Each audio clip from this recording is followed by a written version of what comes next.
성심당이 매장수 단 5개로 파리바게트랑 뚜레쥬르를 이겼다고 합니다. 영업이익이 10억을 돌파했고요. 서울의 롯데백화점 본점에서 백지수표 내밀면서 원하는 공간 얼마든지 빼주겠다면서 자리를 제한을 했는데, 그러니까 한 달에 매출이 한 20억 원 가까이 나오고 있었다는 거죠. 성심당에서 각 지점의 메인 셰프들은 정도의 연봉을 받고 있다고 해요. 아무리 성심당이라고 해도 이제 돈독이 올랐니 하면서 여론이 안 좋았던 적이 있는데, 그러다가 장사까지 접을 뻔했다고 하는데, 결국에 성심당의 성공 요인은 라고 생각을 합니다. 이런 것들이 하나하나 다 더해지면서 매출이 2조가 되는 파리바게트를 넘을 정도의 영업이익을 냈다는 게, 그래서 개인 매장으로서 성심당이 잘 되는 원인들을 하나하나 분석해서 우리 매장에도 이러한 시도는 해봐야 된다는 거죠. 네, 안녕하세요. 제가 뉴스 기사를 보다가 이제 깜짝 놀라가지고 가져와 봤습니다. 성심당에 대한 뉴스들을 봤는데 엄청 깜짝 놀란 뉴스가 있었어요. 오늘 갖고 올 주제는 대전은 성심당의 도시, 성심당 어떻게 성공했을까에 대해서 한번 알아보도록 하겠습니다. 네, 성심당이 이번에 파리바게트랑 뚜레쥬르를 이겼다고 합니다. 영업이익이. 이게 보면 진짜 말도 안 되는 수치라고 저는 생각을 하는데, 파리바게트의 매출이 2조입니다. 2조. 뚜레쥬르의 매출도 7천억에 가깝고요. 성심당의 매출은 프랜차이즈가 아닌 개인 빵집 치고는 처음으로 1000억을 돌파한 매장이들. 1243억을 돌파했고요. 첫 번째가 매장 수고요. 두 번째가 매출.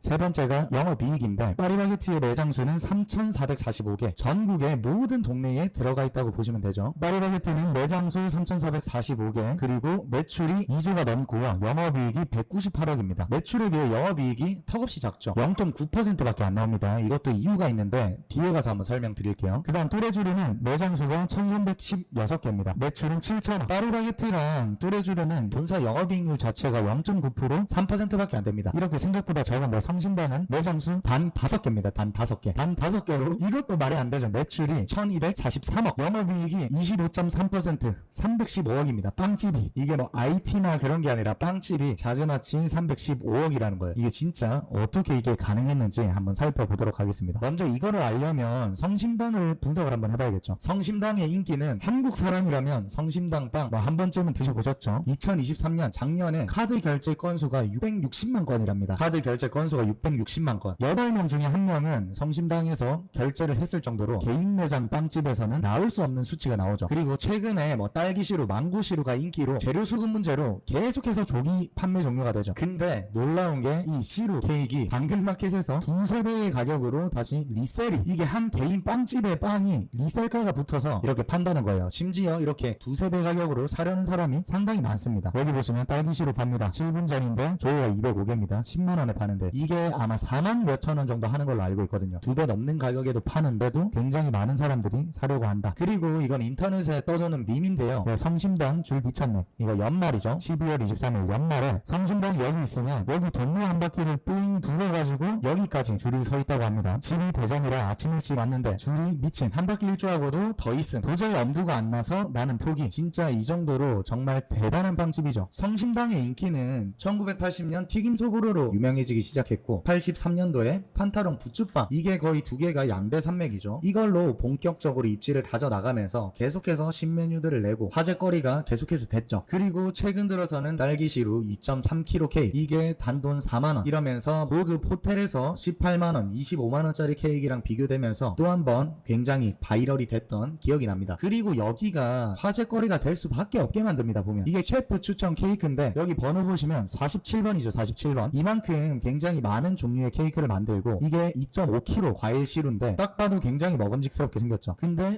이게 뭐 싸다면 싸고 비싸다면 비싼 건데 52,000원에 판매를 합니다. 셰프 추천 케이크였던 과일 시루는 다양한 제철 과일과 크림이 들어갔다고 한다. 샤인머스켓 혹은 청포도, 체리, 바나나, 딸기가 가득 들어있다고 하는데, 이거를 만약에 부모님 생일이나 친구 생일 때 뭐 이런 케이크를 하면 감동을 안 받을 수가 없다고 생각을 합니다. 그리고 한동안 저도 이제 화제가 됐던 걸로 기억이 나는데, 작년인지 재작년인지 이렇게 부활절 빵을 출시를 했었는데, 성찬 십자가빵, 성찬 포도송이빵, 성찬 깜빠뉴, 이렇게 세 종류를 판매를 했는데, 이게 기본빵이죠. 어떻게 보면 이게 깜빠뉴가 만원대, 십자가빵이 3만원대로 들었는데 비싸다고 한동안 난리가 났었습니다. 아무리 성심당이라고 해도 이제 돈독이 올랐니 하면서 여론이 잠깐 안 좋았던 적이 있는데, 다음 사진으로 바로 종료가 됐죠. 논란이. 빵 크기가 어마어마한 빵이었던 겁니다. 이 정도 크기라면 싸다는 여론으로 금세 바뀌었던 거를 보면서, 와 진짜 성심당이 저는 바이럴을 제대로 시킬 줄 안다라고 아니라고 생각을 했습니다. 그리고 이런 밈도 굉장히 돌죠. 지인이 대전에 온다면 지인이 다수인가? 큰 카페 음식점 찾아 얘기만 하고 논다. 다음에 뭐하지? 집에 초대할 수 있는가? 배달 음식을 시키고 집에서 논다. 다음에 뭐하지? 매운 걸 먹는가? 칼국수, 쭈꾸미, 두루치기를 먹인다. 다음에 뭐하지? 기승전, 성심당 들리고 집에 보낸다. 네, 할 게 거의 성심당밖에 없다는 거죠. 대전 방문 관광객이 가장 많이 찾는 장소 1위가 성심당이죠. 대전 방문 관광객 16.5%가 찾는다. 개인 빵가게가 이렇게 명소가 되는 게 사실은 쉽지가 않죠. 거기다가 문재인 전 대통령이 방문해서 또 화제가 된 적이 있고, 프란치스코 교황이 한국에 방한을 했을 때 이 성심당에서 식사용 빵을 담당해서 교황 치아바타라고 해서 이때 드셨던 빵을 또 판매를 하면서 핫하게 유행이 되고 있고, 류현진 선수가 LA 다저스 감독에게 성심당 빵을 선물해서 큰 화제가 된 적이 있죠. 어떻게 했길래 이렇게 되냐? 먼저 첫 번째로는 명확하게 사업의 구조의 차이가 있습니다. 뚜레쥬르나 던킨이나 파리바게트나 이거는 프랜차이즈 사업이죠. 기본적으로 프랜차이즈 사업은 겉으로 보이기에는 오픈 수익으로 뭐 인테리어도 팔고 여러가지 물류도 팔지만 결국에는 본질은 물류 사업입니다. 물류 사업. 이게 비단 뭐 이런 빵 프랜차이즈 뿐만 아니라 다른 음식 프랜차이즈들도 거기 음식을 만들기 위한 소스나 그런 고정 물류를 판매하는 사업이라고 보시면 됩니다. 프랜차이즈 사업은. 그러면 이 물류 사업이 가맹점에 공급 마진을 붙인 음식 재료들을 납품을 하는 건데, 이로써 수익 창출을 합니다. 근데 이 납품하는 과정에서 이제 비용이 발생한다는 거죠. 냉동, 냉장 식품이라면 냉동 탑차에 옮기면 또 비용이 더 늘 거고, 쿠팡도 마찬가지로 물류센터에 모였다가 한번 쫙 퍼지지 않습니까? 공장에서 만들어서 물류센터에서 한번 쫙 퍼지는 그런 비용이 어찌됐건 들 수밖에 없고, 거기에 더해서 이제 마진까지 붙어 있으니까 원가 자체가 굉장히 높을 수밖에 없는데, 반면에 성심당은 대전에 모여서 직영점으로만 운영이 되고 있죠. 간단하고 저렴한 유통구조입니다. 성심당은 제조 그런 공장이 따로 없이 각 지점에서 바로 만들어서 바로 팔아버리니까 간단하고 저렴한 유통구조로 판매 관리비가 적게 들죠. 그리고 원재료를 산지와 직접 계약하면서 규모의 경제를 활용하기도 하고요. 아까 말씀드렸듯이 매장에서 즉석으로 생산해서 판매한다. 물류 비용을 최소화하고 있습니다. 남는 돈을 인건비랑 원재료비에 재투자를 하기 때문에 프랜차이즈 빵집 대비해서 퀄리티가 높은 빵을 생산할 수밖에 없죠. 그리고 제가 이 성심당에 대해서 조금 알아보니까 성심당에서 이 제과제빵 학원을 따로 운영을 하더라고요. 근데 이 구조가 어떠냐? 제과제빵 학원에서 수강생들을 성심당에 취직을 시킵니다. 성심당에 취직을 시키고, 또 여기 성심당의 직원 복지도 정말 화려한 직원 복지를 가지고 있던데, 이따가 한번 설명을 드리겠습니다. 이 빵집 3사가 매출 원가가 비슷해 보입니다. 파리바게트 매출 원가 54.2%, 뚜레쥬르가 51.9%, 성심당이 52.9%인데, 이게 아까도 말씀드렸지만 파리바게트나 뚜레쥬르는 그런 물류 비용 그리고 판매하는 마진까지 붙어 있어서 54.2%, 51.9%인데 성심당은 그에 비해서 52.9% 비슷하다는 거는 굉장히 원재료비가 다른 데보다 굉장히 높다는 걸 의미합니다. 겉으로 보기에는 비슷한데 파리바게트나 뚜레쥬르에는 여러가지 물류 비용이나 그런 것들이 포함된 금액이기 때문에 똑같다고 해서 절대 똑같을 수가 없죠. 그래서 성심당이 압도적으로 매출 원가가 비슷하다고 하지만 퀄리티적으로 차이가 날 수밖에 없고, 프랜차이즈 뚜레쥬르나 파리바게트나 이런 곳들은 판매 관리비가 굉장히 높습니다. 아까 말씀드렸듯이 매출 원가는 비슷한데, 첫 번째 사진에서 보여드렸듯이 영업이익률이 파리바게트 0.9%, 어디서 이렇게 많이 깎아 먹었나? 뚜레쥬르 3%, 어디서 많이 깎아 먹었나 보니까 판매 관리비에서 굉장히 높았다. 파리바게트는 44.7%, CJ 푸드빌, 뚜레쥬르는 45%, 반면에 성심당을 운영하고 있는 로쏘는 21.7%로 상대적으로 굉장히 낮죠. 성심당은 높은 맛과 퀄리티와 가성비와 이 희소성을 유지하면서도 멀리서도 찾아오게 하는 브랜딩을 해가 갈수록 굉장히 하고 있죠. 그러면서 광고 선전비를 굉장히 절약하고 있습니다. 왜냐하면 자연스럽게 바이럴이 되기 때문에. 그에 비해 파리바게트는 광고 모델이 전지현 엄청난 비용이 많아도 나가겠죠. 반면에 파리바게트 뚜레쥬르는 광고 비용에 계속해서 투자를 하고 있고, 왜? 성심당에 비해 매출 규모가 훨씬 크기 때문입니다. 각 가맹점들의 매출을 유지해야지만 신규나 재계약 가맹점이 증가할 거고, 가맹점들이 매출을 유지해야만 공장에서 만든 빵을 납품을 할 수 있기 때문에 이 광고를 끊지 못하는 거예요. 결국에 이게 제가 이전 웨비나 때 말했던 로아스가 좀 적게 나온다고 보면 되는 겁니다. 그래서 개인 매장으로서 국내 탑급인 성심당이 잘 되는 원인들을 하나하나 분석해서 우리 매장에도 이러한 시도는 해봐야 된다는 거죠. 결국에 이 성심당도 처음이 있었습니다. 처음에 성심당이 어떻게 시작했냐면, 창업주분이 6.25 때 피난 가다가 원래 서울을 가는 기차였는데 기차가 고장이라서 대전에 내렸어요. 천주교 신자라고 앞에서 말씀을 드렸죠. 그 성당에 갔는데 천주교 목사님이 그 밀가루를 2포대를 주더라는 겁니다. 먹고 살라고. 그 밀가루 2포대를 받아서 찐빵 장사로 시작을 했다고 합니다. 찐빵 장사로 시작을 했는데, 큰아들이 물려받으면서부터, 큰아들이 튀김 소보루부터 지금의 성심당을 만든 역사적인 빵들을 만들면서 본격적으로 키워나갔는데, 성심당 성심당도 처음은 있었단 말이죠. 이런 것들을 잘 배워야 된다. 그러면 반대로 잘 나가는 성심당은 프랜차이즈 사업을 하지 않았을까요? 2003년도에 성심당도 큰형님 말고 동생분이 프랜차이즈 사업을 시도를 했었더라고요. 찾아보니까 대전 지역에 20개, 충남 지역에 3개, 롯데월드에도 1개가 가맹점이 확장이 되었다고 합니다. 근데 이 프랜차이즈 사업은 실패를 하고 부도를 맞았다고 해요. 잘 안 됐었나봐요. 그래서 그 뒤로 성심당은 프랜차이즈 사업에 지금도 소극적이고 오히려 희소성을 부여해서 더욱 브랜딩이 잘 되고 있죠. 2014년도에는 서울의 롯데백화점 본점에서 백지수표 내밀면서 원하는 공간 얼마든지 빼주겠다면서 자리를 제안을 했는데 이것마저 거절을 했다고 합니다. 그리고 여담으로 이제 성심당 대전역점의 임대료가 약 1억 원을 지금 내고 있는데 코레일 측에서 이번에 재계약 때 임대료 약 4억 원을 요구해서 굉장히 논란이 됐다고 했죠. 그래서 성심당은 최후 통첩으로 1억 이상은 못 준다라고 하고 이게 막 이슈가 되니까 대전시장까지 나서서 거기 앞에 시 건물이 있으니까 여기 들어오는 대안이 있다라고 하면서 혹시나 성심당이 다른 데로 갈까. 이게 대전역의 매출이 어마어마한데 보통 백화점이나 그런 특수상권에서는 임대료가 정해져 있지 않고 매출의 퍼센테이지로 받습니다. 그래서 대전역은 보통 17%를 받고 있었는데 깎아서 이제 1억 원 정도 받다가 매출이 워낙에 말도 안 되게 높으니까 이제 다시 17%를 받아야 된다. 그 17%가 4억 원이었던 겁니다. 그러니까 한 달에 매출이 한 20억 원 가까이 나오고 있었다는 거죠. 그 매장에 직원이 자그마치 140명이 근무하고 있다고 합니다. 정말 이게 놀랍지가 않을 수가 없는데 어떻게 이게 가능한가 보니까 매일 만든 빵이 30%는 무조건 이웃에게 기부하라 이런 메시지까지 있으면서 빵을 기부하다가 장사까지 접을 뻔했다고 하는데 장사가 너무 잘 돼버리니까 남는 빵이 적어지니까 빵을 기부하기 위해서 매일마다 빵을 굽기도 하고 이런 선한 이미지가 또 브랜딩이 되고 멀리 알려지고 더욱 구축되면서 굉장히 잘 되고 있죠. 그래서 성심당이 지금의 명성을 갖게 된 건 단순히 빵맛 때문이 아니다. 성심당은 하루 팔고 남은 빵들은 모두 고아원 같은 곳으로 기부하는 것으로 유명했다. 이런 말들이 있고 그렇게 꾸준히 기부한 덕분에 성심당은 빵으로 누군가를 배부르게 먹이는 이미지와 하루 지난 빵은 절대 팔지 않는다는 이미지를 동시에 갖게 됐는데 이런 것들이 비단 뭐 몇 달 하고 만 것이 아니라 지금 수십 년 이어오면서 굉장히 좋은 브랜딩이 됐죠. 이게 기부하는 빵 양이 한 달에 4천만 원치 가까이 된다고 합니다. 정말 이게 어마어마한 양이라고 할 수 있는데 그리고 제가 직원 복지 부분에서 정말 놀랐던 게 직원 휴게실이 정말 잘 돼 있다고 해요. 안마기부터 누워서 잘 수 있는 공간 뭐 등등을 해놨다고 하고 구내식당에서 날마다 대기업 못지않게 음식이 잘 나온다고 하고 복지로 각종 자기개발을 또 지원한다고 합니다. 사내에 일본어, 영어, 원어민 강의 및 도서비를 무제한으로 지원을 한다고 하고 또 매년마다 베이커리로 유명한 프랑스나 각국 베이커리 셰프들을 초대해서 베이킹 세미나를 연다고 하고 중국, 일본 등 해외 연수 프로그램도 운영한다고 하죠. 자기개발 비용을 지원하는 이유로 직원들의 자기개발은 본인에게 좋을 뿐만 아니라 회사에도 도움이 되는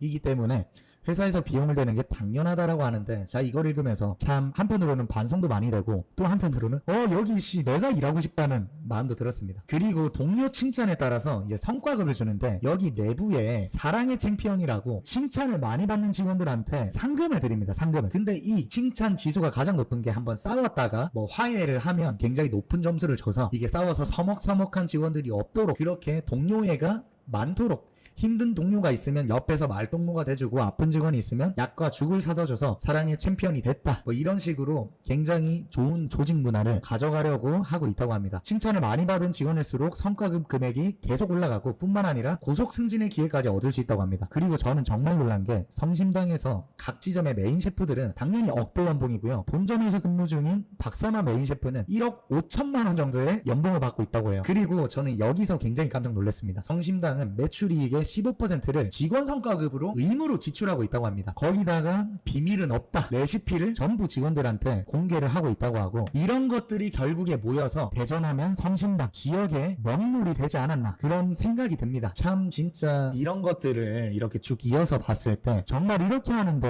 어떻게 안 될 수가 있나 그런 생각이 들고요. 성심당의 미래 계획입니다. 다시 프랜차이즈 사업에 진출할 계획이 없다고 아예 못을 박았고요. 당일 생산한 빵은 당일에 소진한다는 지금의 뚜렷한 경영 원칙을 프랜차이즈를 한다면 적용하기가 힘들기 때문입니다. 왜냐하면 빵을 만들고 납품하는데 시간이 조금 걸리기 때문에 이런 이유들로 브랜딩이 점점 더 탄탄하게 가기 때문에 지금의 성심당이 탄탄하지 않나 라는 생각이 들고요. 성심당의 본질이 대전에 있다고 강조. 그쵸. 전국에서 성심당 빵을 사려고 일부러 성심당 오려고 대전에도 찾아오고 온 김에 지역을 둘러보고 덕분에 지역 상권에도 활력을 되찾는 선순환 구조가 형성되는 걸 볼 때 성심당이 지키는 가치와 본질 본질은 더욱 확고해진다. 결국에 이게 정리를 해보면 성심당의 성공 요인은 당연히 우수한 맛과 가성비에 있을 거고요. 그리고 대전에만 적은 수의 매장으로 희소 가치를 줄일 줄 알죠. 얼마든지 공장으로 빼가지고 넉넉하게 매출을 더 칠 수도 있을 텐데 희소성을 항상 두고 있고요. 산지 직거래, 매장 즉석 생산 등으로 비용을 최소화하면서 고객에게 그 퀄리티 높은 빵을 주려고 굉장히 노력을 많이 하고 있습니다. 그리고 내부적으로도 높은 인센티브, 직원 휴게실, 구내식당 등등 동종업계랑 비교해 봤을 때 저도 들어가고 싶을 정도로 굉장히 복지가 좋고, 그리고 빵기부 등의 사회공헌 활동 등을 통해서 직원들에게 이런 가치를 부여시키고 애사심을 계속해서 증대시키고 소비자에게 긍정적인 이미지를 구축, 선순환을 굉장히 잘 일으키고 있다고 생각을 합니다. 처음에는 남는 빵만 기부하다가 인기가 많아져서 기부용 빵을 따로 생산할 정도로 기업의 메시지 자체가 굉장히 선합니다. 성심당 자체가 하나님의 마음이 담겨있는 곳, 그만큼 이제 천주교의 메시지를 많이 담고 있고, 창업주분이 탈북할 때 살려만 주시면 평생에 남에게 베풀고 살겠다는 그 기도가 경영 철학이 돼서 지금까지 그 선한 마음들이 쭉쭉 이어지고 있는 것으로 보여집니다. 결론은 결국에 차별화된 전략과 먼저 베푸는 가치 경영으로 이런 것들이 알려지면서 계속해서 승승장구했는데, 이런 것들을 사실 아무나 할 수는 없죠.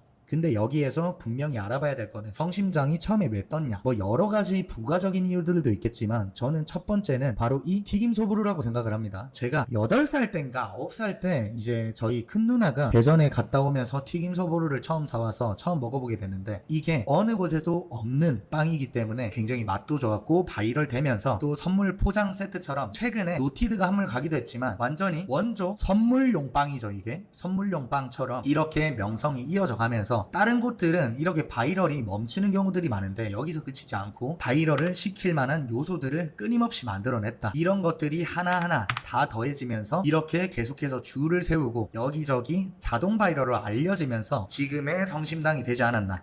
정말 어찌 보면 말도 안 되는 성과죠. 파리바게트, 뚜레쥬르 매출이 2조가 되는 기업을 넘을 정도의 영업이익을 냈다는 게, 저희가 여기에서 우리가 성심당을 어떻게 따라해 이게 아니라 결국에 이 작은 빵집 탈북해서 처음에 밀가루 두 포대로 시작한 이 빵집도 수십 년 그런 명성이 쌓이고 노력들이 쌓이다 보니까 결국에 파리바게트, 뚜레쥬르를 이기는 그런 집이 된 것처럼, 우리도 오늘 말씀드린 것 중에 포인트를 집어내서 작은 것부터 우리가 할 수 있는 시도들을 끊임없이 하는 게 맞다고 생각을 하기 때문에 좋은 성과를 얻으셨으면 좋겠고요. 아마 많은 분들이 지금 마감 후에 이렇게 자기 전에 보시고 계실 텐데 늦은 시간 함께 해주셔서 감사하고, 앞으로 매주 목요일 밤 오후 10시에 이제 라이브를 시작을 하려고 하니까요. 많은 관심 가져주셨으면 좋겠습니다.